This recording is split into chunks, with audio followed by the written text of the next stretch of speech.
సంజయ్ గారు, లైఫ్లో first property అది ఇల్లు అయి ఉండాలా, ప్లాట్ అయి ఉండాలా, లేదా ఎమోషన్కి వెళ్ళి ఉన్న పైసలను తీసుకొచ్చి ఇల్లు కొనాలా, స్టార్టింగ్లో ప్లాట్ కొని తర్వాత ఇల్లు కొనాలా? ఒక 10 years మీరు మార్కెట్లో ఎక్స్పర్ట్గా ఉన్నారు కదా, what is your suggestion to the new investors?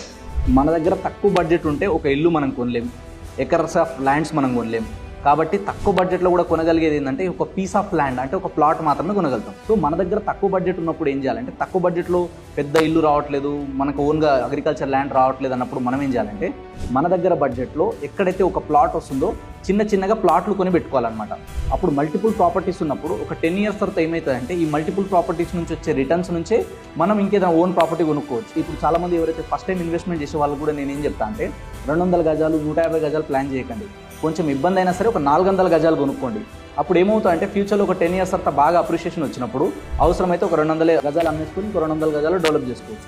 లేదా 400 గజాలు అమ్ముకున్నా కూడా రిటర్న్ ఆన్ ఇన్వెస్ట్మెంట్ మనకు అప్రిషియేషన్ బాగా వచ్చినప్పుడు అప్పుడు ఇంకొక 200 గజాలు ఎక్కువ కొని ఉంటే బాగుంటుండే అన్న ఫీలింగ్ ఉండిపోతుంది. కాబట్టి ఫస్ట్ టైం ఇన్వెస్ట్మెంట్ చేయాలి, తక్కువ బడ్జెట్లో ఇన్వెస్ట్మెంట్ చేయాలంటే డోంట్ థింక్ అదర్వైజ్. మీరు ఒక్కటే చూడాల్సింది ఏంటంటే, ఓపెన్ ప్లాట్స్లో బెస్ట్. ఎందుకంటే అన్ని లీగల్ క్లియర్ ఉంటాయి, సేఫ్టీ ఉంటుంది, సెక్యూరిటీ ఉంటుంది, అండ్ చిన్న ప్లాట్ కాబట్టి ఈజీ టు రీసేల్ ఉంటుంది. సూపర్.